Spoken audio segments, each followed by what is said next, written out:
because I got no jokes for nobody today. And, I like acting the ass sometimes, and I have. I mean, but, it's, you don't have a luxury, you know what I'm saying? Like it was a nice day here, so I have that luxury of not thinking about it if I don't want to. Well, not me personally, because I just couldn't, because I know people there. So there's a lot of people that you got you don't know, you don't have no stake in the game, basically. Yep. That's exactly what it is. No dog in the fight. So you're not doing anything any differently.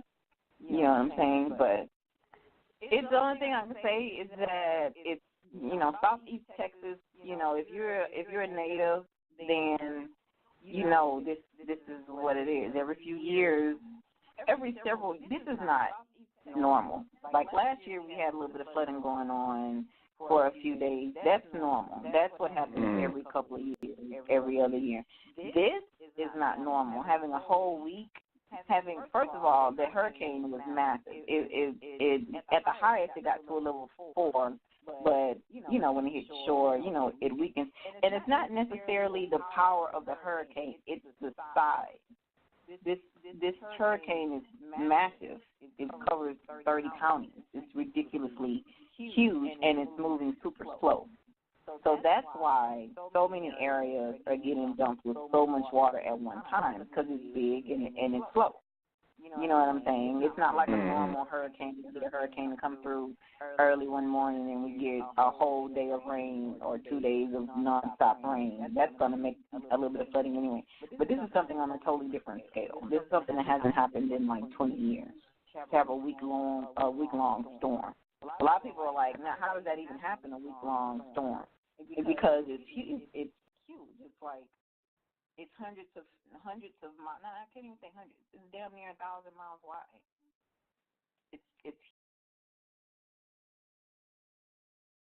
It's like, well, why didn't they leave? And I'm like, well, and I was telling them that, that I had talked to you, and nobody anticipated it to be any different than what y'all was accustomed to. Like, you can't predict that this is going to be the worst thing in like 80 years or whatever the case is. You know what I'm saying? And it's like, if it happens every year to you, that's just part of, wherever you live at. And everybody is kind of accustomed to it. They got their routine, their whole nine, But then when it gets there and it's a lot worse than anticipated, that's, and then people want to start talking shit. Well, you're not in those people's shoes. Well, it's like you said, if you're from here and you know it's going to happen, you already know what you're going to do. You already know, okay, you move your car to somewhere, or like if you live in a low area, you get water, you get food, you may lose electricity, whatever. It's normal. You're going to have a couple of days of discomfort. That's pretty much what it boils down to most of the time for most people. But I mean, the cities, I should say, or the mayors themselves, I mean, that's what we put them in position for. So you have some cities where the mayors made people evacuate. So for people saying, why didn't people leave, a lot of people had no choice to leave. Most of the coast got cleared. Most of the Texas coast got cleared no matter where you were. They made you leave. Galveston did a voluntary evacuation because Galveston has a 12-foot seawall. You know what I'm saying? So they weren't expecting, it's a slow-moving storm. It's not like trees. Well, there are some trees getting knocked down, but I don't know how to explain it. It's less physical damage. It's just a ton of water. So I don't know how to explain that. People's houses aren't getting blown away. Of course, they're getting water damage. There's a few trees down. There's some light posts down, stuff like that. But it's not like a normal hurricane we get every year where your roof gets blown away or a car gets moved across a parking lot or something. It's just a ton of water. You know what I'm saying? It's like, it's almost like nothing you can do about just it's water. Nothing. Like so it's where are you evacuating the entire southeast of Texas to? We got the people in states criticizing, and your state could fit into where the area the hurricane is over right now. Where are you evacuating all of these about 10 million people to? Where are you sending them to? Houston alone, we got 3 million people. Where are you sending folks to? If somebody got an answer I did not realize Houston was that big. Houston is the fourth largest city in the country. where are you sending everybody to? Everyone comes here when something happens. So where are you sending people to in the city that got everything, that has the medical? We have the largest medical district in the country, the largest medical facility. What do you call it? Damn it, I can't even think of what I'm trying to say right now. I get your Houston point. Has yeah, you know what I'm saying. So where are you sending? Where are you going to send everyone to? There's no other closer areas by that have that are capable of managing this quantity of people here already that are residents and people that's coming in from nearby counties and areas. Where are they going to? They can't go to Austin. Austin's way smaller than Houston. You can't go to Dallas. Dallas is way smaller than Houston. Now, for those who left that know people and got family, then that was a smart move to do. But they booked all of the hotels in all the surrounding areas are booked up. People are spending money to go and stay in a hotel and going to have to come back and spend money cleaning out their house, taking care of their car. You should see all the cars that people lost. I saw, and I mean, like what really just hurt my soul was I saw a house, like the water was not just up to the roof, it had almost had the whole house submerged. And I'm sitting here like, you know, and you know, I'm not into no religion or nothing, but I'm like, this is some Noah's Ark shit. Like that is, you know, like it's just so hurtful I to made see. the joke before the rain. I made the joke that it's about to rain for 40 days and 40 minutes around. Close. Oh, and for those people that are just tuning in, we are on MBK Live. We also are on Blog Talk Radio. If you would like to call in, you got a question or a comment, it's 347-855-8692. And if you just tuning in, if you do not know, Queen Afi is currently in Houston. That's where she resides. So, you know, and it's just me personally, not only with Queen, I have cousins, I got aunties. I literally just got off the phone with a couple of my cousins, checking up on them, and they doing good. So I just, you know, we just wanted to give people an opportunity to vent if necessary. And if it's just one person that listens and takes something from it, then that's cool. That works. You know, it's tough when you can't do anything. You're just sitting on your hands, you know. So at the very least, we can kind of talk about it together. Yep. You know? I mean, I don't think anyone should feel terrible, you know, like the work is not being done yet. The work is going to start when the rain stops, you know. So just try to think of what you can do. Everyone can't donate money, but you can do something. At the least, you can call your loved ones, and social media you can share the rescue numbers, share the organizations that are going to be out there doing work. Point people in the right direction. You know what I'm saying? That's the least you can do. Everyone can do something, and don't feel bad if you have nothing to donate and you have no money to donate, because that doesn't mean that you don't care or you're not being helpful. There's a bunch of other things you can do to be helpful. So. That's a fact. You know, I think we can all participate, and we got to get over the. And I just like me personally, I call it. It's like the Emmett Till mother syndrome. You know, because I remember a long time ago hearing it. She said that, you know, the Negro problem in the South, and I'm paraphrasing, wasn't her problem because it didn't affect her in that same fashion until it did affect her. We got to get over that. You know, just because you somewhere and it's 80 degrees where you at and the weather is nice does not mean that, you know, a natural disaster cannot occur where you at too, because they do. And then you're going to want somebody to do something. You're going to want somebody to give a shit. Starts with you giving a shit when you don't have to. Exactly. That's a good way to put it. Action when it's not directly affecting you. You know what I'm saying? That's a selfless act. Yeah, that's your character right there. You know, how do you respond, you know, when it doesn't directly benefit you? You know, so we got to start thinking about community because we got a lot of and I'm watching CNN and I'm looking at white folk after white folk after white folk, and I'm like, I know it's some black people that's going through this shit too. Yeah, and it's crazy. I see one little old black lady. It was like 4 black people, and the person was helping the little old black lady. They had her on like a one of those blow up mattresses, and they were getting ready to take her to safer ground. They was helping her up, and then after that, they had a picture of a white dude hanging a Texas flag, and so the reporter comments on the white dude hanging the Texas flag like that is the most poignant thing I've ever seen. Like, are you fucking kidding me, bro? Because he putting up a damn flag. And a lot of people have made that observation that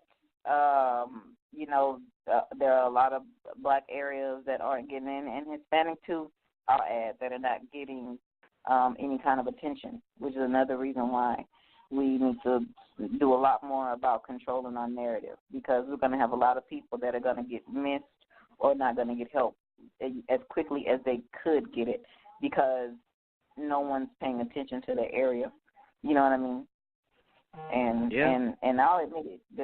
The city does that. The news does that. They definitely play up those type of areas because they know they're going to get help for those areas faster.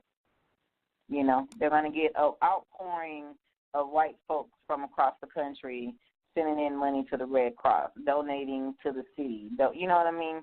To this, to that. You know what I mean? So, it's people donating to the Houston Zoo right now to save the animals. You know what I'm saying? To the zoo. It's people out there fucking floating through their street. Floating. The zoo. Oh, no. The outpouring about the stray cats that have nowhere to go. It's ridiculous. It's ridiculous. There was an alligator. I'm not going to even lie, though. There was an alligator in the middle of a 4-way stop intersection in Herm Clark that apparently got washed out of the bayou. Wow. Dude, like a 10-foot alligator. Yeah, that's not cool right there. Not 10-foot, like a 6-foot alligator just chilling in the middle of the street. Crazy. What do they do with the animals, though? That's a good question, though, and not necessarily to save the animals' lives, but for public safety. Oh, for like the alligator? Well, the city of Houston, first of all the animals got safe habitat. Like, they got drainage they got more drainage than the city does in the Houston Zoo. But for that kind of thing, that's normal. There are alligators here. We got a lot of swamp in Texas. There's a lot of wildlife control in and around southeast Texas. So yeah, they probably called a reptile specialist catcher to come out and get him. So he's not there. He's definitely not there anymore. Yeah, they have people. They have reptile specialists that come out with their trucks and their little car catchers and grab them and throw them in the back of the truck. No, I didn't know that they had, better drainage for the animals than the people there. And, it's just the same thing with New Orleans. Like, when I went there, like, the whole city is under sea level except for the freeways. The freeways are like 50 feet in the air, all of them. Why are the freeways more important than the people? Well, freeways are built up higher structurally because when you got an existing city, you can't really move everybody out the way to put in a road. That's why cities usually are up in the air. Freeways usually are up in the air. Houston's like that too. We got the oldest freeway here is the lowest. Everything else is built up. You know what I'm saying? So it's like that. That's like that too, and that's why you got areas in Houston under the underpass, and it's like 8 feet of water. Everything else gets built up. I've never been to Texas. So here, like the freeways are like they go not in Cleveland they kind of were an afterthought to the city, but like in Detroit they're like an integral part of the city. They go right through the city, and it's not like above the city. It's like right with the city. If anything, it's a little bit lower than the city streets. Right. So So now I can even see more how it's adding to the flooding too, though, if you think about it. What? Having the high or the low freeway? The high, because that water, when they built those high ass freeways, they built a big ass, I don't know if you want to call them a moat or whatever, but you know how they kind of, it's almost like a big ass swimming pool with no end, and it pulls all that water up under the underpass of the freeway. Oh yeah, and it pulls all that water, and your underpasses are probably big as hell. Yeah, the old ways, they got a couple of new ones too, where they purposely build them that dip down below sea level because they're trying to build out of the way of existing structures. You know what I'm saying? But but that's the thing that's going to happen. You can't. Where are you going to build the drainage at? And so those are just places that people know when flooding is expected. You don't go to those places, and they usually try to. They shut them off. It's like now most of the freeways are blocked off, especially the areas where they got underpasses that are going to dip down. Because at this point now, I think 5 or 6 people already died in their cars from going in underpasses and opening their door and all the water comes in. And I will say this, if you ever get in a situation where you're stuck in your car and you're sinking or you drive straight into water, don't open your door. If you got a manual window, let it down slowly and let the water come in until it at least gets to chest level, and then open the door. Because when you open the door with no water already inside, it's all going to rush in, and the momentum is going to pull the door closed, and you're not going to be able to push it open, and that's how you're going to drown. So don't do that. Okay. Crack your window, roll it down manually, or crack it a little bit and let the water slowly seep in enough until you can open the door and be strong enough to pull it back if necessary. Okay. And I do want to say shout out to the people in the live chat, Truth Historian, Orande Branch, always MBK Live. If this is your first time tuning into the show, this was just an impromptu show. We just felt compelled to give people a chance to talk about Texas if they like to listen. If you got family members, friends down there, you worried, you haven't heard from them, you want to give them a message. I can't guarantee that they'll hear it, but it's only one way you can try. Give us a call at 347-855-8692. You got to press 1 if you want to get on air. Or if you got a question or a comment in the chat room, just let me know. And if you are unaware, Afi is currently in Houston. So, it's not like she's talking from just, out the side of her neck. She is dealing with the situation currently. I'm just thoroughly ecstatic that she is good. And I don't want to say good and that be taken misconstrued or anything, but for all intents and purposes, everything that's going on, I'm just glad you're good, Queen. You and your family, Yeah, thank you. We're good. I'm thankful for that. I'm good, and I'll be out there helping when it's time to get out and help. I'm getting a lot of work and rest. So, if there's any kind of upside to the situation, I'm getting a lot of work done and a lot of rest in. I got, really didn't need much aside from a couple of new flashlights and a little bit of water because, we from the country around here and we ain't got no problem boiling water and stopping up bathtubs and stuff like that. So a lot of people kind of lost their mind. Yeah, I took my niece to find water and a couple of places she was like, no water. So we just all went out looking for water. We had to get water from the sports store. That's how out of the box we had to think because water was going everywhere else. And we were like, okay, the sports store might have water. So we went in and these are places around Texas called Academy Sports and Outdoors. We went in and got water. Home Depot had water. Like those kind of places were like the last ones that really had water. So that was it. I made sure I had that. I made sure I had, a little bit of feel good laying around, and I was pretty much set. We're just kind of waiting. I will say on another lighter note, Dr. Small keeps calling and check on me. Right? I'm like, I was open-minded that Dr. Small is sitting in Cincinnati concerned about me. He was like, That "You is got to pretty keep me dope. posted. We can't have my favorite artist floating away." So I'm like, "Oh, that's so nice." Yeah, that is. See, look at you. You just name dropping. See, when nobody be calling I'm me. just saying. Look, My Dr. mama. Small, Professor Griff text me. I'm like, look, yeah, I'll name drop a couple of times because I ain't got shit else going on right now. He's so popular. He got married today. Congratulations to Soleil and Professor Griff on their nuptials today. This morning. And somebody wanted me to, MBK wanted me to say the call-in number again. I did type it in the chat room, but it's 347-855-8692, and you have to press 1 if you got a question or a comment. And hopefully y'all heard what we're talking about. If you can't, it is scrolling across the screen. We're talking about Texas. And I wanted to make sure that I didn't just highlight Houston, because I did know that, especially closer towards the Gulf, that those cities are just getting absolutely hammered. So I wanted to make sure that we didn't, forget some of our brothers and sisters out there that aren't getting the shine that Houston is, simply because of the numbers game. They don't have a big enough community to be a news rating. Definitely.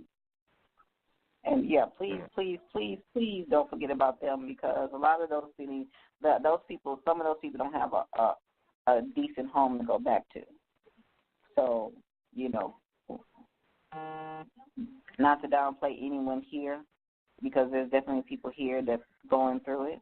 But, I mean, there's really a lot of those areas where people's, roof got knocked in, or, I don't know, there's just so many different situations you can call out. But everybody's going through it in Southeast Texas. So, and that's just got to be one of the worst, just the worst shit ever, to just not have a home. Like, or your whole block is gone. Flooded in, definitely. I mean, the structures are going to be there, but if you got, if you can't walk in your house without your feet getting soaked, you know what I'm saying? It's like, it's a lot of people that they're going to have to throw away all of that stuff, furniture, beds, carpet. There's a lot of people have to pull up carpet. You know what I'm saying? A lot of people are going to have to, the water damage is just going to be too much, and they're going to have to just demolish the whole house. Yeah, because, and then you're going to have a mold situation. Yeah, because it's humid and hot in Southeast Texas, so there's definitely going to be a lot of mold that's going to pop up in the next couple of weeks. So, so y'all make sure, if you're out there listening, and I don't know how you listening, but if you are out there listening and you're in Texas, you make sure you look out for that too, and don't think that just because the water has receded that the problems are over. In some cases that may be where the real problems begin. So just take care of yourself and keep an eye out on things. Just be a little bit more diligent than you. I won't even say a little bit. Be a lot more diligent than you normally would.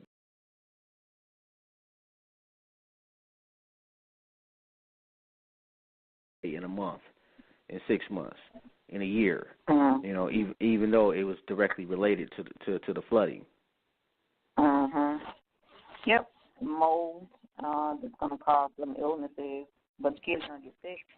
No one's in school. School started in most of Texas last week, but especially around this area, school started, starts tomorrow. And there's no school going on for the first week. They just decided to shut the whole thing down for the first 4 weeks, because, I mean, really, even if it stops raining today, there's no way all that's going to be dried up for people to safely get to school. You know what I'm saying? People can't go back to work. Like, a lot of places are at an economic standstill at the moment, and a lot of places are going to take a long time for them to recover. One thing I'll say about Houston, economic recovery is not going to take long, but you got a lot of these smaller areas where it's going to hit them and they may not recover. And someone was mentioning gentrification of Texas. earlier today, and generally that's not really gonna happen on a major scale, but there's definitely going to be some areas that aren't going to be able to recover, and someone's going to come in and buy up that land and build it out or put some oil factories or something on it, and Oh, they're gonna do something. It's Texas. Yeah, they're gonna figure out a way to make some money. They're gonna do something. But Texas is huge, and it happens. But it happens every year. That doesn't mean that someone's going to come in and try to gentrify an area, But yeah, some areas aren't going to recover, especially some of these smaller coastal areas. So when your next summer vacation comes up, hey, go out to the coast of Texas somewhere and support all these beaches and these little cities. Oh, man, Kemah, a couple of years ago, a hurricane tore up Kemah. Kemah is an area right next to Galveston Island, and tore it's called Kemah Boardwalk. There's like this whole carnival with Ferris wheel and all this fishing and all these shops and stores and entertainment and stuff, and it got tore up, and they had to close down. Like the whole city of Kemah went into like an economic tailspin for like 2 years, and they just started recovering last year, and it looks like they probably got hit decently this year, this week. So. Wow, I've never even heard of that, to be quite honest. Kemah Boardwalk is the shit. When you bring your wife down here, take your wife to Kemah. Take your wife to Kemah. It's a really good place for a date. They got a lot of romantic stuff going on. You can walk the beach at night. You can charter a boat for like an hour. You can pay for an hour to charter a boat, and then you can just lay out on it and ride out there. Or you can fish or whatever you want to do on the boat. It's crazy cool. I ain't trying to get on no boat. No, I'm damn sure not trying to fish. Oh, man. You just look. I forgot who I was talking to for a second. Right. You are talking to the anti-survivalist. I'll be stuck. Hey, you know what, though? I was surprised. I don't know. Maybe about 10 years ago, it was like one of the worst snowstorms we've ever had. And everything was just, we definitely couldn't get out the driveway. We had to basically shovel out the front door, and it didn't. Did it last? It really, really lasted about 3 days. But we did all right. Now granted, you can still get around in the snow. And that's the one thing, like with the water, it's like if you don't have a boat, your car is just nothing. Like with snow, even if it gets high, it's packed in. You can drive something over it. So we were able to still have some stores open and stuff like that. It just took us a long ass time, but we just walked up to the store. So, I can see how our weather anomalies compares to y'all's. Like it's just no escape from water, so that's just got to be like you can't even if a hurricane's coming and you can't get to place B. What do you do to prepare for that outside of cover up the windows? But for the water, like how do you really prepare your house for that? Nobody's sitting around with like 1,000 pounds of sand and some bags in their garage.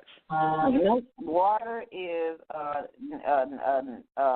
natural element that you can't fight. And you can't do nothing about water. So just know how to swim and get you some supplies. There's nothing else you can do.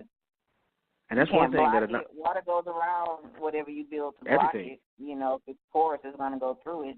You can't fight water. Just prepare yourself. Not enough of us know how to swim, too. And that's unfortunate. And I don't know why, because these days swimming classes are free, adult and children. Because swimming is for white people.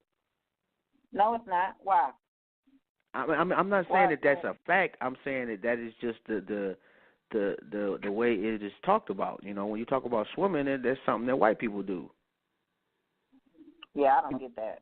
I don't get that. I don't know too many people who can't. Well, older folks maybe, but who can't swim? Like most of my fondest memories.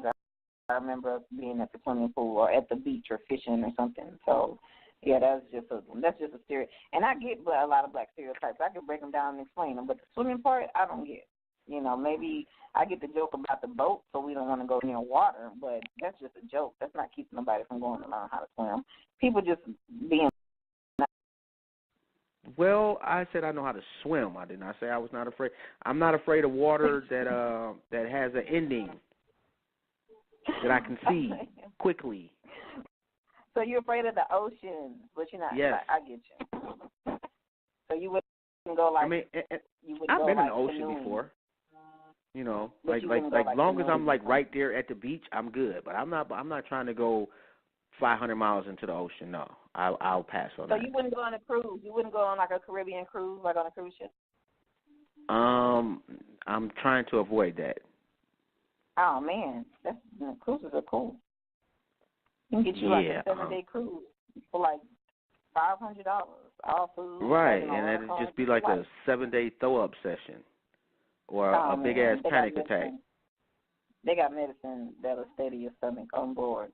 They keep it readily available. You know what? I'd rather just watch it from TV. I like to drive. Like, that's my thing. You know, if we're going to go somewhere, I prefer that we be able to drive there. See, I don't and it doesn't that. really matter how far it is. Chances of a car accident are higher than a plane crashing or a boat sinking. Chances of a car accident are dozens of times higher than that. But people rather get on the roadways with other food that you can't control instead of being in one plane with no one else in the air for hundreds of miles at a time on a boat where no other boat is in the area for hundreds of miles at a time. But you rather get on a roadway with a car 5 feet away from you and you're not controlling their speed or what they're doing, being on the phone, drinking in the car. Well, I can control me. And I know that I am the greatest driver to ever get behind the wheel. So even with your inferior driving skills, somehow I will be able to maneuver in such a fashion that I will not hurt myself or my passengers, and your shit will be totaled. That's the way I look at it. I am the greatest. And it's a control thing. It really is. Like, I have absolutely no control in the air in a plane. I'm totally dependent on somebody else. In a car, I feel like, you know, if I'm paying attention well enough, I'll have at least just that moment where I have a reaction time and I can make a decision, and I have confidence enough in my decision-making skills behind the wheel that I'll be all right. Does that make sense? Okay. Not really. No, yeah, it totally makes sense. It totally makes sense. You know, just statistically, it's not true. Not the best move to make. But no. Yeah, I mean, but and you you're know, like my daddy says, if you drive for everybody on the road, you'll be fine. You can't drive for yourself. You got to drive for everybody on the road because it's going to be a fool in every direction, front, back, and both sides of you. So that's a fact. And I do want to make sure that I let people know that you are tuned in to My Skin is My Sin on Blog Talk Radio. From goons to gods, we welcome everyone. We only have one rule, and that's be respectful. Shout out to NBK Live for the love and the plug on the live stream. Check that out. If you want to give us a call, the number is 347-855-8692. And we did do our first monthly Conscious Olympics yesterday. We had a couple of hiccups, but we still enjoyed ourselves to the fullest. We'll keep doing that every month. And to alleviate some of the drama, what I did was I started a Conscious Olympics free group on Facebook. So all you got to join that. And even if one, you know, the live messes up and we have to go to another one, at least we'll all be in one group. It'll be easy, and it's public. Anybody, you know, you can come join it. And hopefully that'll cut down a little bit, you know, of the possible what could go wrong. But shout out to Roz, what's Roz's last name? I can't remember Roz's last name. That's not a last name. Yeah, I know. That didn't help at all. Roz B. You said it like you knew, like you had to answer. No, but I know she was killing them yesterday. Yeah, she definitely was. Rosalind Brown. Even after so shout out to her.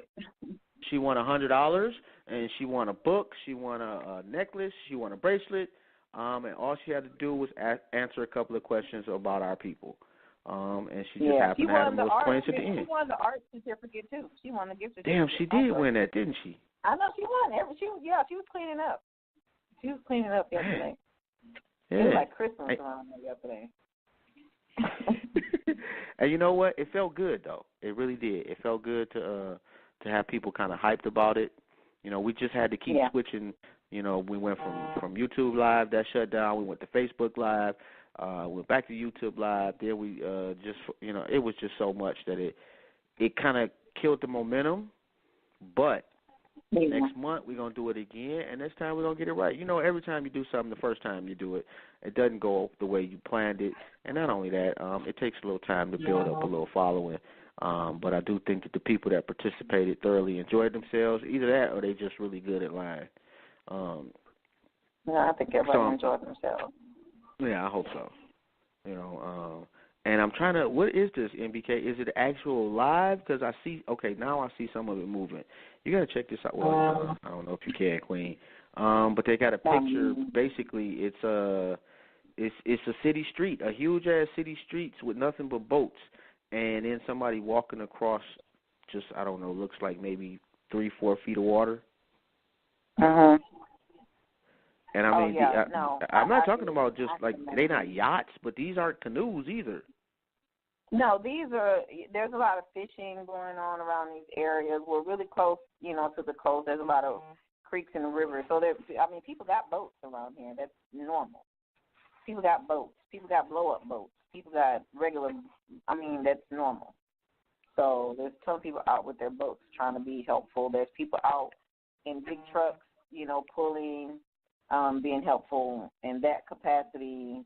You know, it's something my dad was doing last year and the year before. Luckily, he is in Miami at the moment, but he'll be back for that and get out there and help do that. But, you know, it's a little bit of help here and there. I would just encourage everybody. So who's there with you, Queen? My niece is in there somewhere. I think she on her Xbox. And my little cousin is in there. But we're good. I'm good. My area, the drainage is super efficient. I can't complain. I have no complaints. I'd be a fool to complain to anybody about my situation. I'd be selfish to complain about. That ain't gonna stop me from worrying though. Yeah, but I'm okay. Like I'm good. I'm good. All right. I have plenty of food in my house. My electricity hasn't gone out. If I really needed to, there's a store a couple of miles from here that's open. My sister is down the street, you know, with my nieces and my nephews, my mother. Like, we're cool. My extended family is spread out around the city, you know, but my immediate, we're good. You know what I'm saying? We're warm and dry and fed. So, you know, please, you know, focus your energy and attention on, you know, there's plenty of other people that really need the help. And I'm helping myself because I'm one of the ones who don't need the help. The biggest worry I had was my art supplies and a few paintings that I had in an art space that I got. I got to worry about whether that's good or not. But, I'm the painter. I can repaint that shit, you know. I'm going to file a claim, like I told you earlier. I'm going to file a claim, and then I'm just going to repaint them Johns. And, it's going to be it. That's the extent of what I got to deal with. I'm not missing no money. I work at home. So, you know, I'm good. I'm glad to hear that part. And for those people that are tuned in, make sure that you share the show, please, and subscribe. And hit the bell to be notified for MBK Live broadcast. And after you do that, go over to My Skin is My Sin on YouTube and make sure you follow us, too. You subscribe to us, too. We also on Blog Talk Radio. You just go to blogtalkradio.com/MySkinIsMySin and follow the show. And I don't want to get up. I do want to thank, again, Mahogany L, Jackie Davis, Dawn Clayton, and Afi for donating some phenomenal gifts yesterday. So I wanted to make sure that we definitely thank them again. And we have not had one call. So either everybody is really having a tough time or really just don't, they ain't interested, but I wanted to make sure that we did give, I just, and I'm one of those people, like, I'm a pain magnet. Like, for whatever reason, you're an empath. like I don't, if that's the same thing, then yeah. For whatever reason. Like you feel everybody, stuff that everybody's going through, it bothers you, like it assaults you. It really does. And like I went over to my boy's house, and we just sitting around chopping it up a little bit. And I'm driving home, and I'm like, I'm talking to my daughter. I'm like, well, I'm about to go home and go to bed. As soon as I walked in the door, I just felt bad. I felt bad for the comfort. And I said, you know what, maybe we should do a show. Maybe there's somebody out there listening that kind of want to get some shit off their chest, and maybe they feel bad, or maybe they got a loved one that they haven't talked to them, and they're scared. So I just wanted to make sure that people had some avenue out there to get it off their chest, because sometimes we need to go through shit together. Yeah. Black Power is your queen.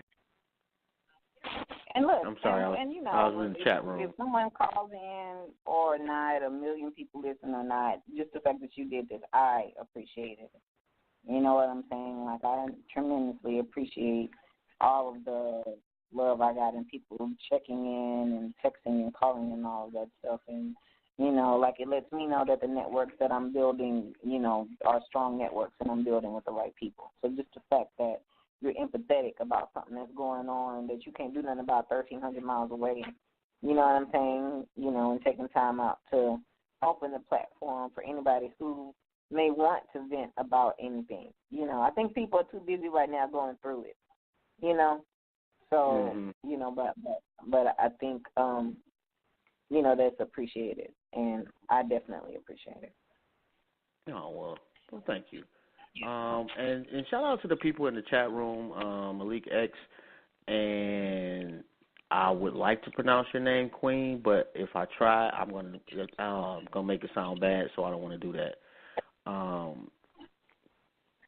Man, and I hate that. Like, I'm one of those people that I'm obsessed over this name now, Cabernetti Ankh. I hope I said that right. In my head, I kind of did, but I just need to pronounce people's names right. I don't know what that is about me. Maybe it's a little OCD. I don't know, but I just feel compelled that any name I should be able to pronounce. So, again, Queen, I do apologize if for some reason, well, it wouldn't be for some reason. It would be because of me. If I mispronounce your name, I do apologize. I think I must have been in the ballpark because MBK said that was cool. But it's kind of cool, you know what? And I kind of like the YouTube Live because it's just more interactive, and I can chop it up with people, and we can involve them in the conversation, without necessarily them having to call up or whatever. So, and it just looks dope going across the screen. We got logos and stuff like that. It's pretty cool, like that. It just, I don't know. It adds a certain something to the show. Makes it seem more, I feel more involved. You still there, Queen, or am I talking to myself? Yeah, no, I'm still here. I was helping to share the Houston Unity Tribe's post for collecting donations for hurricane relief efforts. Say that again, because I didn't hear it clearly. Houston Unity Tribe. You can look them up on Facebook, or you can Google Houston Unity Tribe. You can email HoustonUnityTribe@gmail.com. They're taking donations for the hurricane relief efforts. They're always going to be boots on the ground out there. They're also taking supply donations such as baby care products, all kinds of hygiene, toiletries, cleaning supplies, toys for the kids. They got to stay occupied through hard times. Clothing, medicines, Advil, children's Tylenol, going to be some fevers coming, that kind of stuff, and non-perishable food. And this surprises me every year. Non-perishables are foods that have a shelf life. Canned goods, stuff in boxes, sealed in bags, not frozen, not stuff that's sensitive to temperature. A frozen bag of vegetables are not non-perishable. Right. You know, a bag of apples, they're not non-perishable. You know, I'm, amazed that you got to explain that to people sometimes. But I'm one of those people. Oh, man. I didn't know. Did I just school you on something? Stop it. You did. You school me on something all the time. Non-perishable will not perish. That means it can be stored for a period of time. Non-perishable is kind of self-explanatory, job.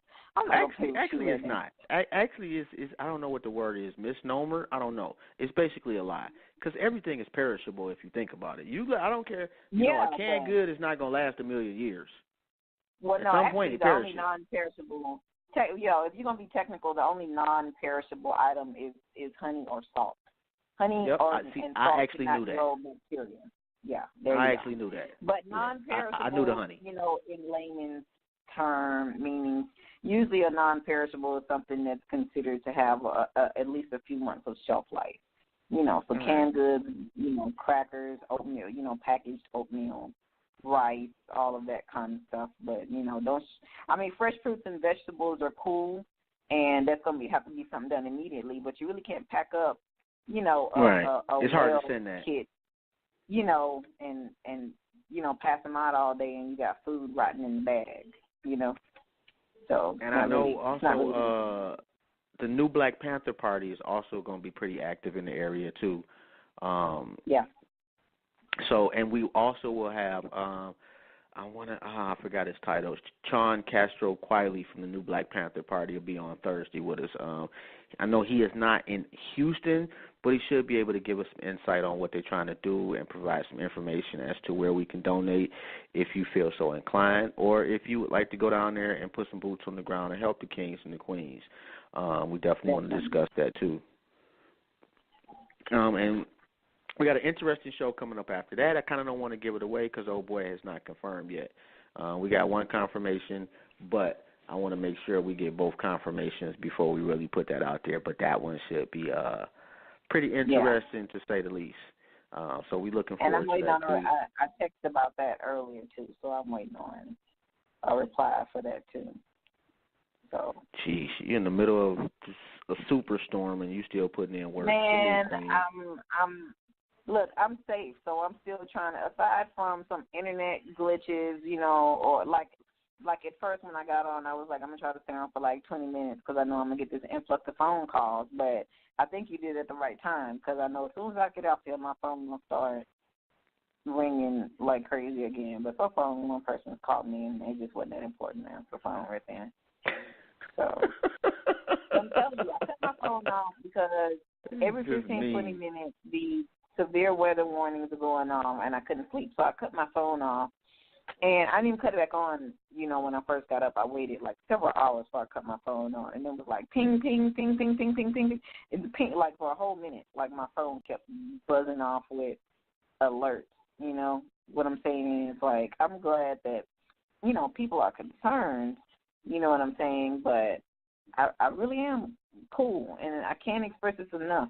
You can't do a lot until it's passed, and it hasn't. We're like in day 3, and we got 4 more days to go. So you can't do anything. But what you can do, though, what you can do. One thing you can do is, we all know that little old lady that stays down the street or around the block, or that little old guy who's widowed that stays next door to you.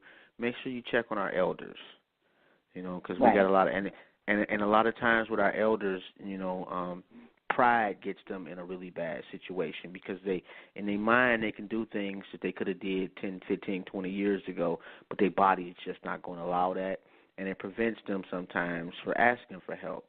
So if you can, please, please, please go check up on an elder, make sure they're all right.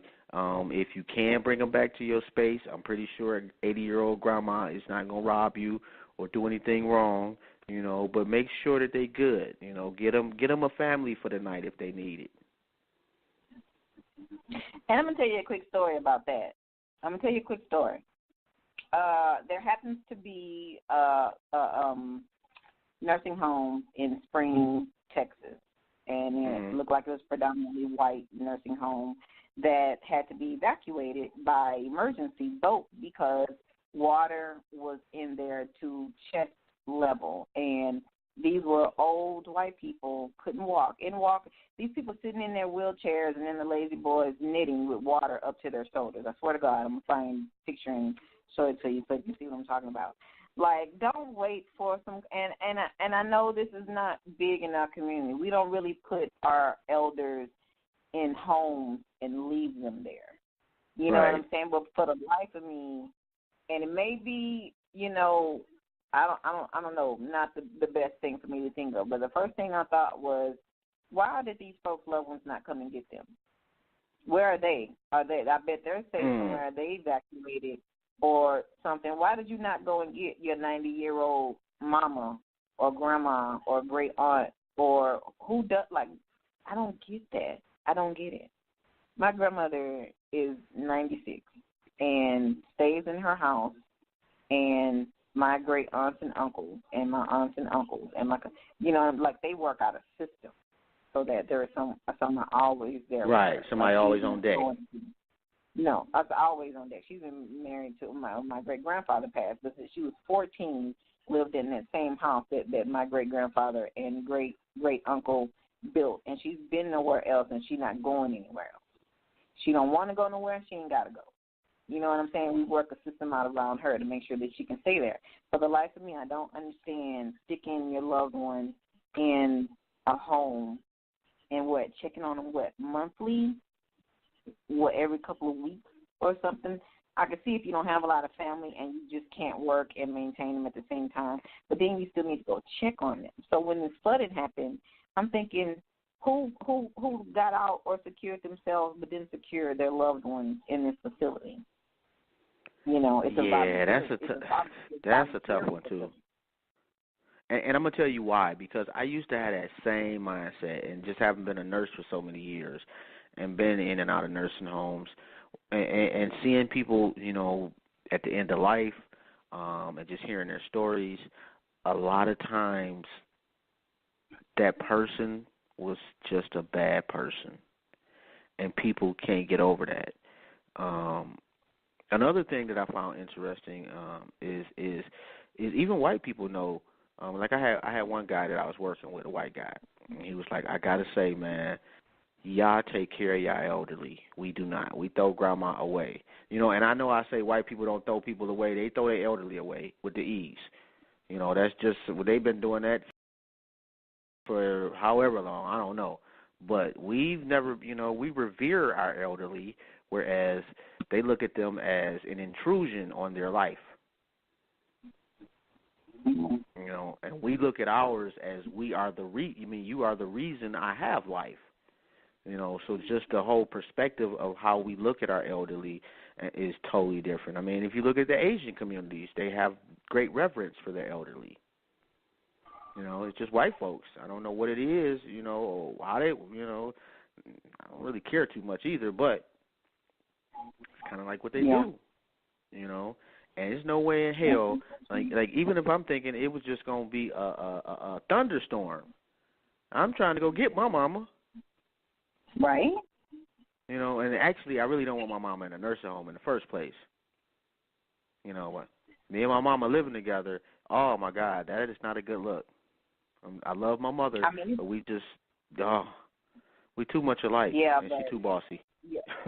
But, there are cultures where a nursing home is an unfamiliar concept. Right. You know what I'm saying? It's unfamiliar concept. So there are ways to, even if somebody that you don't get along with, like that's what a family unit is for. You figure it out. You're just supposed to figure it out, And I get you. There are some people that were so terrible, so mean and hateful in life, and they end up dying sad and lonely. I get it. But you and I both know that for the large majority of people in these kind of facilities, that's not the case. The case is they're a burden. They're a burden to their loved ones, Yeah, that's true. And I'm just sitting here. I don't know where you got this live feed from, MBK, but this is just dope. It's like basically it's somebody driving and we're seeing through their windshield, and they just driving around the areas that they can drive through. Like, wow, man! Like, I didn't, I didn't imagine that you can do this on a live stream. Not only can we do a show, but we can also, it is kind of dope. I saw a video of a man house flood. He looked like he got about 2 feet of water in his house, and he caught a fish.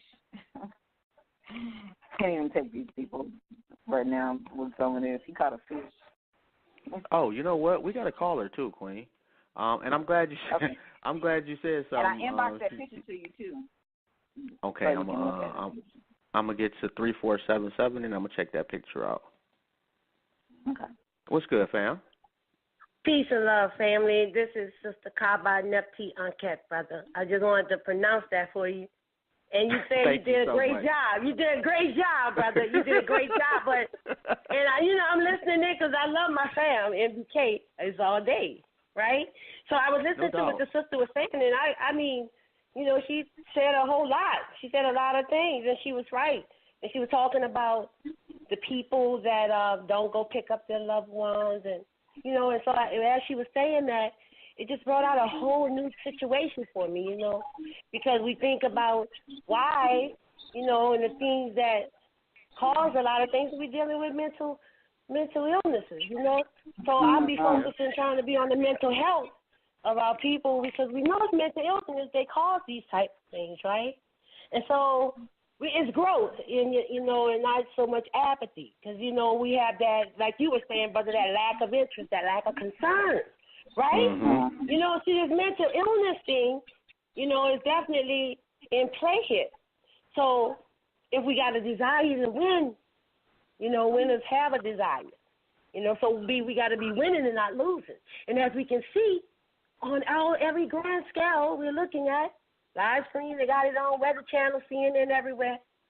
They hauling theirs off. They protecting theirs. They're on the boats. They got the jet skis. Right?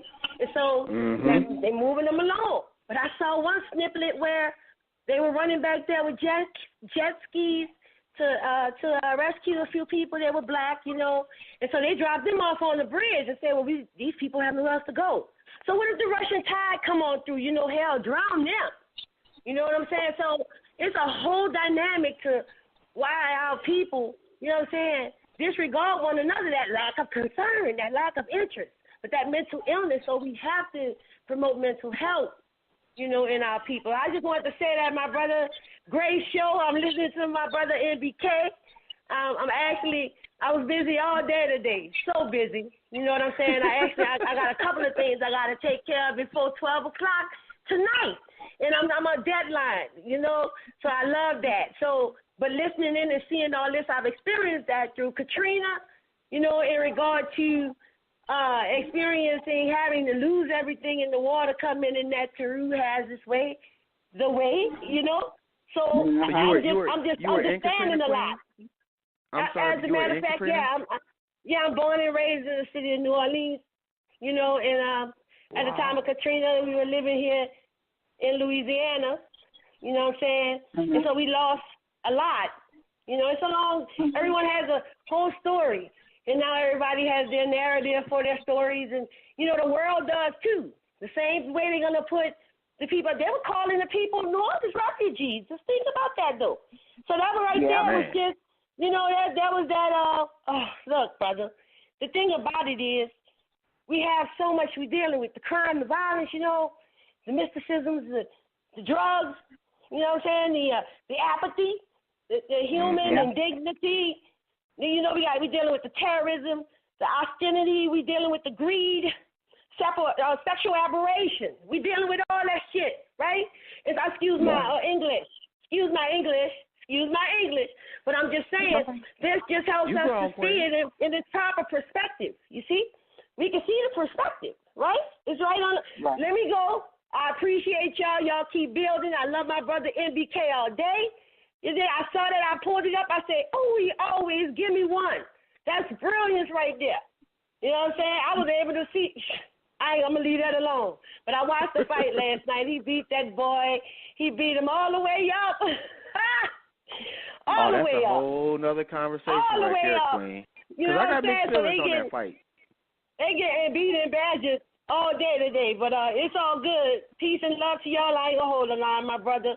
I'ma listen in, and I don't know if my brother be building. He don't build all day, all night, 4 or 5 hours or whatever, but I'm tuned in. You know what I'm saying? And whenever spark or interest is sparked, about to go in. You know what I'm saying? So it's all good. So I appreciate y'all, and it's No Black doubt, Queen. African Power from Sister Kaba. All day. All right. Salute to you, Queen, all day. Definitely. Yes, peace, Black peace power. and love to the family. I know. It's got I'm me turned listening up in. now. All right, I'm gonna hang up. I'm hanging up, my brother. You hear me? Right. I'm about to run down to Houston and just sweep up all the water. Now I'm turned all the way up. Salute to that Queen. Right. All right, peace, my family. Peace. Okay, peace. Yeah, we needed that. You know, yeah, we did. We definitely did. And you know what? Like she brought up something. I know it's totally off topic, but that's kind of what we do sometimes. Man, And don't ask me about no Mayweather. Well, I wasn't about to ask you about it, but my thing was, it's interesting that just last year he was top 5 coon on the planet. Now he didn't turn into Huey Newton.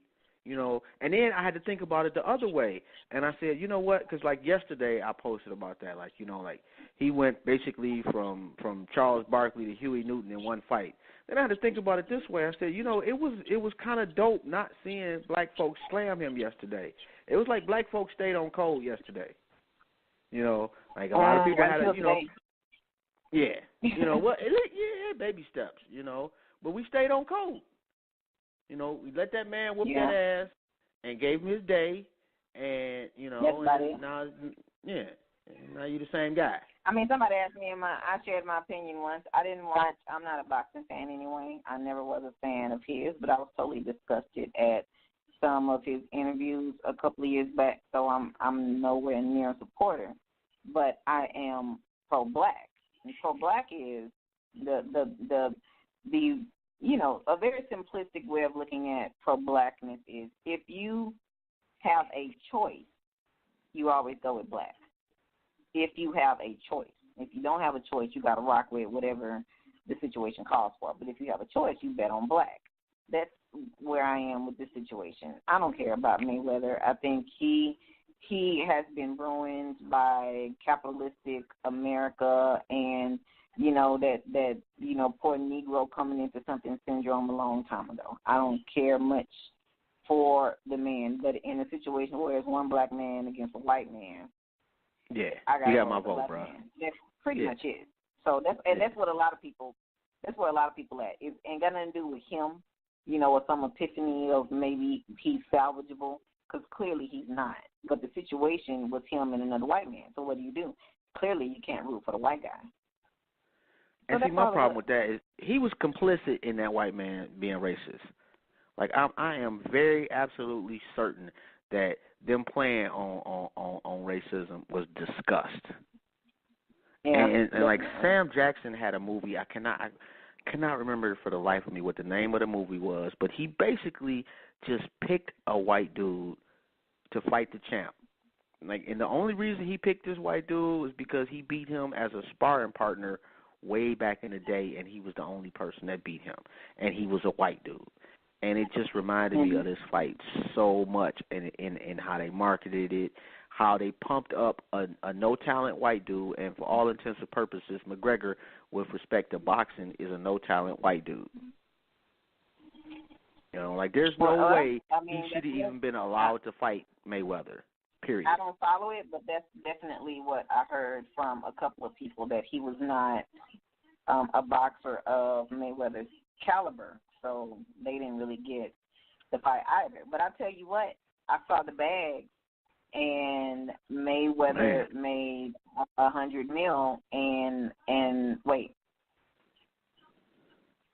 It was something like that. Whatever the bag was, it was a significant bag. But I think it was $100 million, and I think the what's the guy name? Whatever the white McGregor. guy. I think McGregor got like 75, and I want to say Mayweather got like 300. I might have to go. I'm gonna go check. I got a friend that posted. you just basically added $100 million to a racist. Yeah. Oh no, he secured himself even more, and now this white boy that everybody thinking the joke just went to the bank on everybody, and black folks still out here doing nothing no different aside from some money they lost in some bets. Okay, so Mayweather won $100 million. Yeah, that's what I thought. $100 million, and McGregor got $30 million. Oh no, I saw some numbers totally different than that. Matter of I'm fact, looking Mayweather at the, was talking about it on official- TV yesterday. This is the official Showtime Fox pay-per-view for Saturday, August 26th, and the T-Mobile Arena, Mayweather Promotions, Zuffa LLC, TGB Promotions. No, this is the actual roster. I'm going to inbox you. All right, I was gonna believe you. You got to be that detailed. I'm just saying, it's like the official thing that came out. Wow, so But, just so McGregor got $30 million and he got $100 million. Yeah. Yep. I Now mean, let's see how much like, that money get pulled into the community, though. Yeah, like nothing.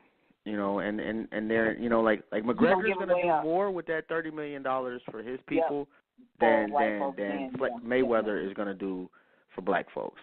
And no, I don't know that as a fact. A hot yellow Lamborghini and a bag, a Gucci bag, or no, a good Louis, because Gucci's too low for him.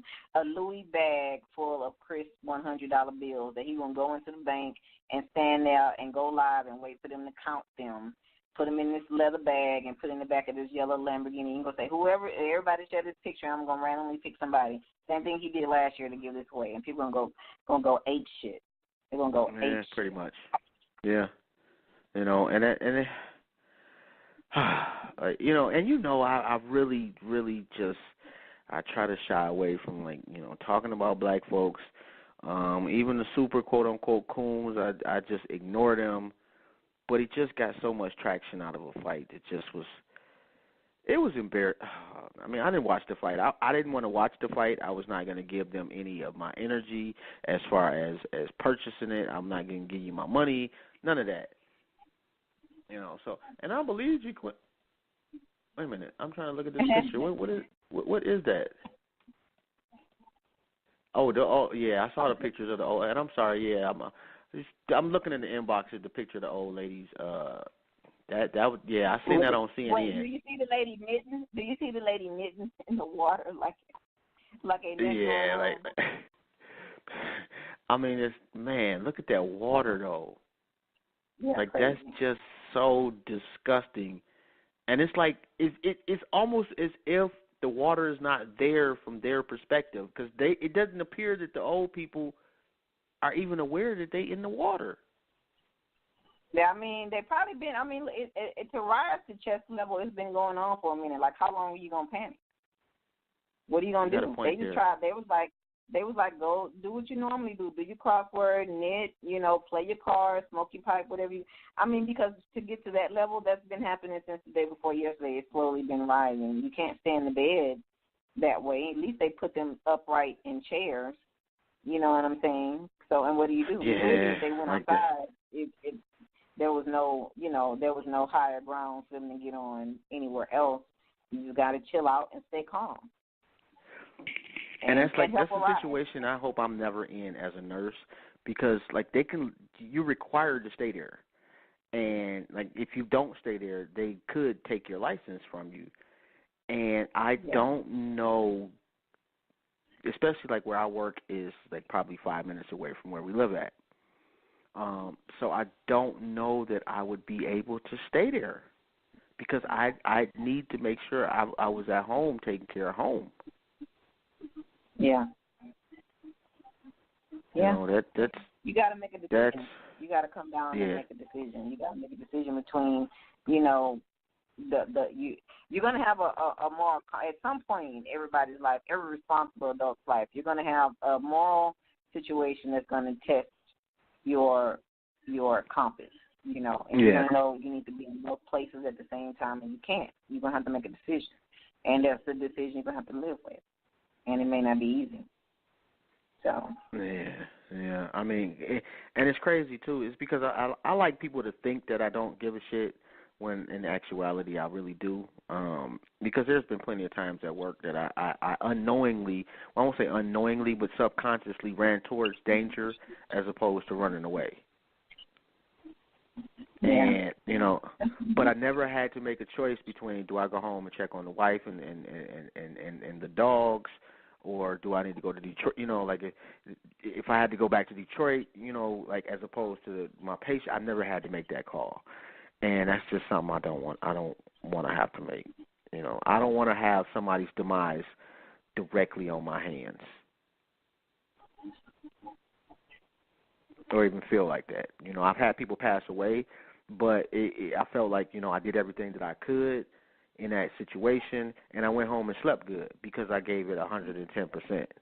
But if I have to leave you in a situation where, in all likelihood, you could die, even if I have to do it for the best of intentions and for my family, I'm still not going to be able to let that down. Like, that would haunt me. So hopefully I'm never in a position like that because, no, that's definitely not something I want to. And you know what? I put the show on for 2 hours. We've got about 15 minutes left to go. I didn't realize we talked that much. But if you got a question or a comment before we close it out, it's 347-855-8692. And you got to press 1 if you have a question or a comment. And shout out to the people that are tuned in. Shout out to the people listening on MBK Live.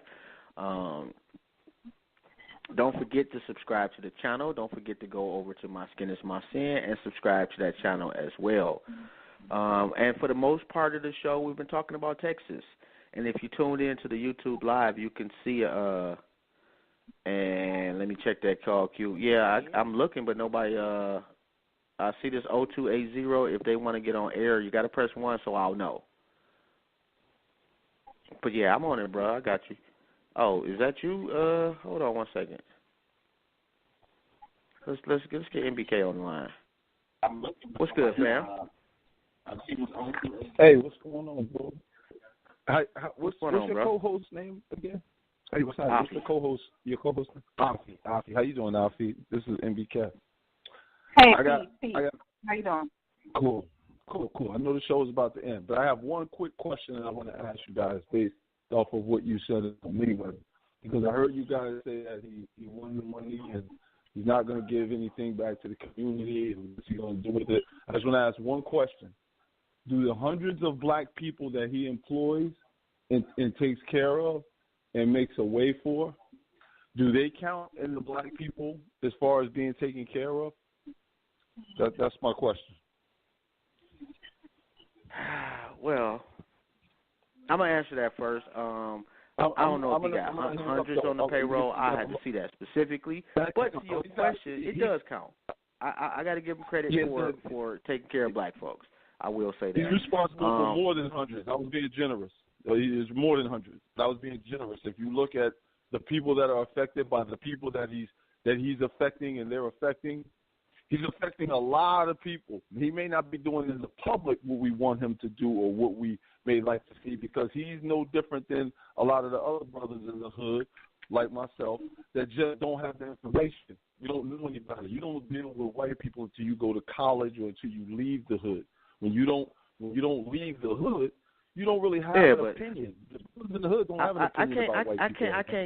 I can't go with you on that. He don't have the information. After you got a couple $100 million in the bank, if you don't have the information, that's a choice to not have the information at that point. You got access to every bit of information on the planet, and you are opting not to use that. Listen to what I'm saying to you. I get what you're saying, bro. Listen to what I'm saying. I can take you into the hood right now. No one knows who Marcus Garvey is. You barely know who Malcolm X is. No one knows these people. And no one would do the things that we think are the right things if they had the 100,000. Now, does that make them wrong, coons, this, that, or does that make them not informed, like the majority of us are? See, us people in this quote-unquote conscious arena, You know, we're real pro black power, black power, black power. So, you know, we got the solutions, the ideas, and we got this whole ideology of what people should do with their money and how they should act. But there's a huge segment of the population that's out there that doesn't have the information. They're not conscious. They don't have the insight to even want to go be African or help Africans or help people in the hood. So all I'm saying, but that's not about being African. That's just about being. No, that's not about being African. That's something totally different. No. I'm not saying that was about. I'm not saying that was about being African. I was just making an example. Hold on, one at a time, bro. Let the Queen speak. I want to hear her point. Go ahead, Queen. If we specifically talking about Floyd Mayweather, I don't care about this man being awake or not. The point is he know he has a massive influence, and he acts a fucking fool. This man doesn't do anything but let capitalism wear him out. He gives out no kind of good value to anyone who looks up to him. He's in a sport, for one. As a black man in a sport and he's dominating, there are a million little kids looking up to him. This man does absolutely nothing that displays him as a positive influence. It's not about him not being African. It's not about the fact that he's not going around knocking on people's doors, passing out money. That's not what it's about. If you're not giving your money out to anybody, that's not the point. But the least you can do is be a positive influence to all these millions of people that's looking at you. But every day this man gets up and he acts a fucking fool. That's not all the way true. What happens is we got to be real about this. When have you seen Floyd Mayweather? Hang on. Let me give you my perspective, because I agree with you to a large degree. I agree with you. He does get up and act like a coon. He does. He's following the playbook. He's doing what all the rest of the coons do, the rappers, the athletes. He's no different. They're all and the ones that are not rappers and athletes. Why is he different? Why does he have to be? He's not. You act like this is the first man that we've had a conversation about. No. Hold on, one at a time. Let him finish his point, Queen. I'm actually on your side. I'm just giving you a different perspective to look at it. But I actually agree with you. So all I'm saying is, what makes Floyd Mayweather different than the person that doesn't have the money, that's just as unconscious as him, which is the majority of the people? So I'm just saying that to say that Floyd Mayweather does do a lot of good things. He does do a lot of good things, a lot of positive things with the kids, with the communities, with schools. But he does his share of cooning, and we don't like that, because the cooning is what they take and is what they run with. I get that, but I'm just saying, like, sometimes when we go rush to kill the people about what they do, I just like to give just a different type of perspective. You know how you may want to look at it. That's all. And my thing on that one is that I look at your life as a balance sheet, and I'm looking at the ledger. And yeah, you may be right. He may take care of his immediate people. He may take care of hundreds of people. In the grand scheme of things, though, the energy that he is putting out, the character that he is putting out, is misleading way more people than he's helping. So I'll give him his credit for what he is doing, but the visual that he's given, the words that come out of his mouth are so much more harmful than that small effect that he's having on his immediate circle. I don't see that. Okay, let me ask you a question. Let me ask you a question. If the money that he is making is helping, let's say, an immediate network of 100 people, and that 100 people is feeding 10,000 more people with that money, is that more important than the millions of people that he's giving a bad image to? Yeah, no, I think the bad image thing is subjective. So that's my point. I think that you have a point. Subjective. But hang on, let me answer your question. No. You can't throw something out there and not let me ask a follow-up about it. Subjective. What have you ever seen Floyd Mayweather do in public eye that has been looked at as positive? Explain that to me. Floyd Mayweather, you have to go look at his work then. You probably need to go look at a little bit more of his work. Because no. I'm curious too. I'd like to know too. My concern is his image that my concern is the image that he's giving off. So you're saying it's subjective, and I'm asking you if the image that he's giving off. All right, but I can't hear both of y'all at the same time. All right, so subjectively, what have you seen him do in the public eye that was favorable? Listen, Floyd Mayweather has. Listen, come on, let's not be ridiculous. I don't have the whole sheet, but we can pull up tons. You can go to YouTube right now. You can see some of the videos of Floyd doing positive things in the community. They put positive things out there. I'm asking you for one example. Let me hang on, slow down. I don't have a specific example, but like I said, you can go to YouTube right now and you can see tons of them. Man, you can't bring up. You can't bring up no point. Hang on, let me. Right, you can't bring up the point and not even have nothing to back it up with, but go find out yourself. Can I finish what I'm saying? The point I'm trying to make to you is that is not the point. That's a red herring. The point is not for me to show you the things that he's done. The point I'm trying to make to you is that it's subjective because it depends on what you've been exposed to. Some people have seen some good things. All of us have seen the bad things because those are the things they put out there. But if you're really being honest about this, Floyd Mayweather doesn't jump around and act crazy like he used to. He hasn't done that in a little while. He's kind of changed up his whole demeanor. But we're not being honest. What we're doing is we're just killing him based off of what we know him to be, and it's the convenient thing to do. So I'm just, like I said, I mean, to say he doesn't do anything is crazy. That's just not realistic. It's not. It's not. I mean, to encourage a white man, or to me, to give a co-sign. Like hold on one second, Queen. I'm not talking about him encouraging. Hold on one second, King. No, but you finished your point. Let me get my point across. Because what I'm saying is you say that he's changed up his tune. It didn't seem like he changed up his tune to me when leading up to the fight in the Pro Bowls. Because as far as I'm concerned, he was complicit in that shit that McGregor was saying. And matter of fact, he wanted McGregor to say that because we all know, especially in the sport of boxing, that the black man and the white man is like the biggest draw. You know, they want a white hope. They always have. They always will. So to me, he was complicit in some real bullshit said by that dude and almost encouraging it, if not straight out encouraging it. So I don't see that that's a change in his tone. Again, I can't. That's like I said. That's your opinion. There's no facts to any of that. It's a good. But my question is, okay, let me answer. That's a question. good. Okay. But you on here, you come on to say that we're being ridiculous and we're saying something that's subjective. No, you did. No. I listen. One thing I do is listen. You said let's not be ridiculous. Okay, we got to do one thing though. We got to do one thing. We got to allow each other time to finish our piece. Okay. He's gonna also have to let me talk. One thing you said. Are you gonna let me finish my thought? You came on and said let's not be ridiculous. You can't say it's subjective and we're being ridiculous because we don't agree with your opinion. You come on and you can't give one. You can't give one example. You can't give one example to combat what I'm saying. Now we've all seen him act a fool. You say that he does good too. I'm asking for one example, and you can't give me one example and say you want me to go Google. I'll give you an example. So when I give you the example, then what? This is what I mean. Then I'm gonna give you. Let me talk now. Listen. So the point I'm trying to make to both of you is, first of all, I didn't come on and say that you're ridiculous. I said it's ridiculous to think that he hasn't done anything good. And that is ridiculous to say that.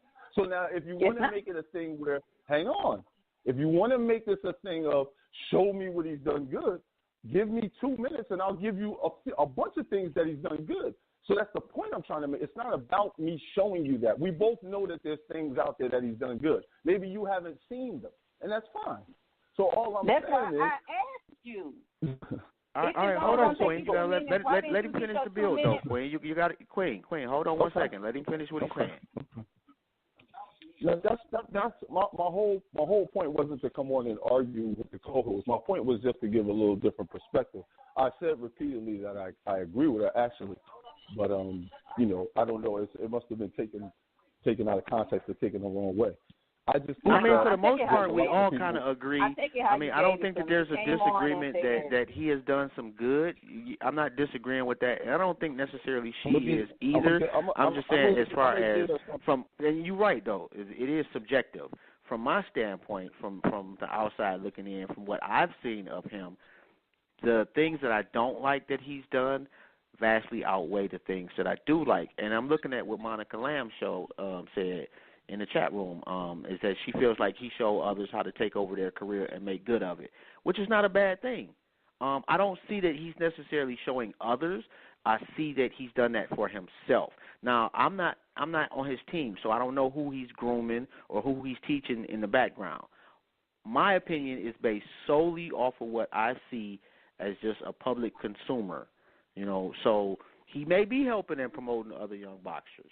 But what I'm saying is that right there is something that is a good thing. It's a positive. I'm all for that, but I don't see that. What I see is him throwing money around, him acting a fool, him talking about what he bought and what he did with, you know, with this $1 million, spending betting $400,000 on the fight, that type of thing. Just acting a complete buffoon. Now, if I were to see more of the good deeds, then I may have a different view of him. And I'm not saying those good deeds aren't out there. I'm sure they are. What I see on SportsCenter is him acting an idiot. What I see before the fight is him acting an idiot. You know, and it's not, to me, I don't think that being an idiot is branding yourself. I guess it is. You can brand yourself as an idiot. If you're going to do that, then you also need to know that there's repercussions with branding yourself as an idiot, because people are going to believe you. You know, so it's up to him. He's got to a point now, and I agree, if you give the average person $100 million, they're going to make a lot of mistakes with it. It's not like he got $100 million yesterday, and that was the first time he got it, and it just out the blue dropped on him. No, he's been fighting for 21 years. So him not having the knowledge is a choice. You have put yourself in a position where you have access to any piece of knowledge on the planet. You seem to have absorbed the knowledge on business-wise on how to build your brand, how to do it yourself, how to market yourself, how to promote yourself. You seem to have studied that very religiously. All I'm saying is you had the opportunity to study more about your people, and you seem to have neglected to do that. I don't know if he has or he hasn't, but what he is showing to the public eye is that he ain't concerned about any of that. So that's just, you know, and you're right, it's totally subjective. Like, some people have a great opinion of Floyd, and maybe they know some things that I don't. You know, I'm not sitting up here saying that I have done, you know, like a research paper on the man. I haven't. I could just go off of the stuff that I have seen. And thus far, what I've seen, I ain't a fan. What you and the majority of people have seen. And I found that, you know, that just all rubs me the wrong way, because he knows what the major image of Floyd Mayweather is. And if it's only going to take 2 minutes to see otherwise, then do your 2 minutes of research and then come on with a couple of examples. Because I'd be all for knowing what the man is doing positive with his influence and his money. And at the end of the day, the buffoonery, the tomfoolish image is going to trump what he is doing that's not being talked about much. You can't say it's not. Millions of people across the country see this man acting a fool more than several hundred that know about some good he's doing. You're not agreeing with that? But hang on. This is what I'm trying. If you were listening to me in the beginning, I came on and said to you repeatedly, I agree with you. I was just trying to give you a different perspective. So now you ask me what he did. All you have to do is go to his. You can just start with his foundation. Just go to the Floyd Mayweather Foundation and see all the kids that are being helped in the different other organizations that are attached to that organization that are being helped. You can go to Google right now. You'll get pages of things that he's doing. So that's what I'm saying. But, I mean, we don't have to go to Google to know that. We know he's doing something with the money. Maybe they're not putting that out in the media. I get that. But I don't want this to be a thing where I'm trying to defend his what would be called coonery, because I get it. I get it. But all I'm trying to say is that he's not far off from me. You see? in terms of knowing who MBK, hold on one 1 second. One second, King, because technically we only got 1 more minute left on Blog Talk, so right, it may shut off. No, so I wanted to make sure to salute MBK Live for allowing us the platform. Hold on 1 second. Let me get these out. Make sure you go to you subscribe to the channel MBK Live. Make sure you go to My Skin Is My Sin on YouTube. Subscribe there. Check out MySkinIsMySin.com and give me your website for your phenomenal portraits, Afi, right quick. KMLportraits.com, and I just want to add that I appreciate everyone that listens in. Check on your loved ones in Texas, and whatever you can do by this weekend, that's when all the help is going to be needed. So you can definitely reach out to pro-black organizations in Houston, and they will be able to take any assistance that you can offer. All right. And yes, we did start off. We did pretty good though. We stayed. We're talking about Texas. I don't know for a good hour and a half. Conversations are fluid. Definitely appreciate the build. Hey, you know what? Everybody is gonna look at people differently, and that's cool. Long as we got the same end goal, and the same end goal is uplifting our people. I'm all cool for that. No, I'm not gonna be a fan of his unless something changes. But I'm not mad at somebody for being a fan of his.